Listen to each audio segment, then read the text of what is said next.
Hi there, I'm Nathan Hawthorne. Welcome to this art lesson series on two-point perspective.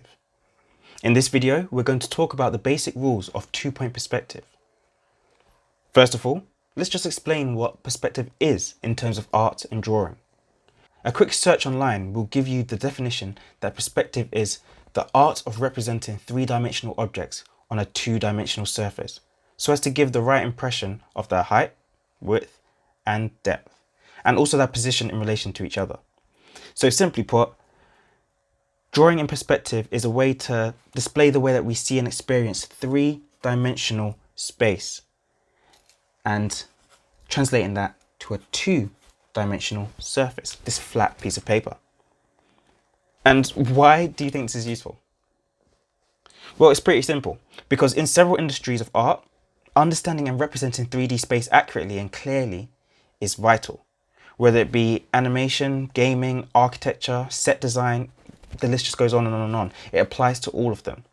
Applying your knowledge of perspective as you work your way through your qualifications as well, so whether that be GCSE, A-level, any other qualification linked to art, doing that will help you pave your way to success. Understanding how it works will help you get the grade that you want. So before we do any drawing, let me just explain to you what the basic rules of two-point perspective are. So first of all, you must use a ruler.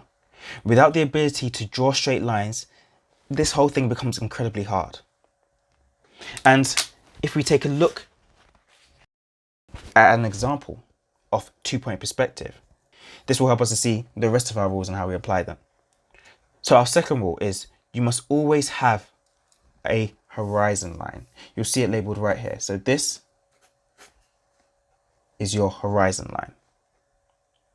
The horizon line is the point at which the sky meets the land. If you look out your window right now and look into the distance, you'll notice that there's a point where the sky meets the earth and the city or the countryside or trees or whatever is out there. That is your horizon line. The third rule is that for two-point perspective, you must have two vanishing points. Okay? Two vanishing points, and they must be on the horizon.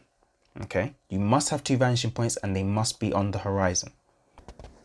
Fourth rule, all vertical lines must be parallel.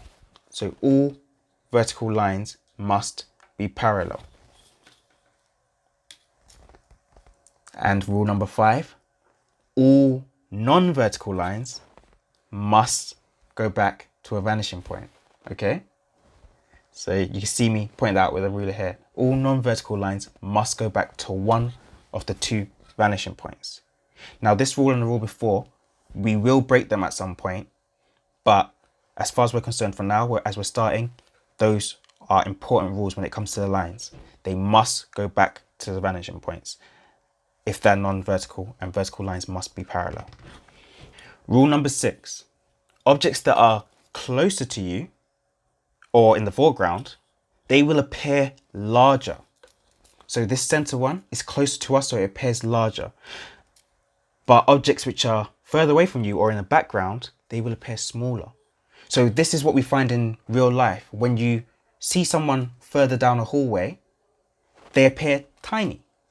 Say for example right now, if you turn to something on the other side of the room, something that's maybe around the same size as you, see if you can fit it between your two fingers. Between these two fingers right here. Does it fit? If it does, well, you know for certain that it doesn't fit between your two fingers when you're right next to it. And this is literally just because this is how we experience 3D space. When things are further away from us, they appear smaller. So we need to make sure that we're including that in our perspective drawings. If it's closer, it is larger. If it's smaller, it is further.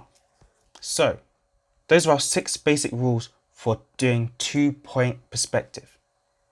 Try and commit these to memory, because knowledge of these are the building blocks to two-point perspective and drawing environments and backgrounds and general technical drawing as a whole.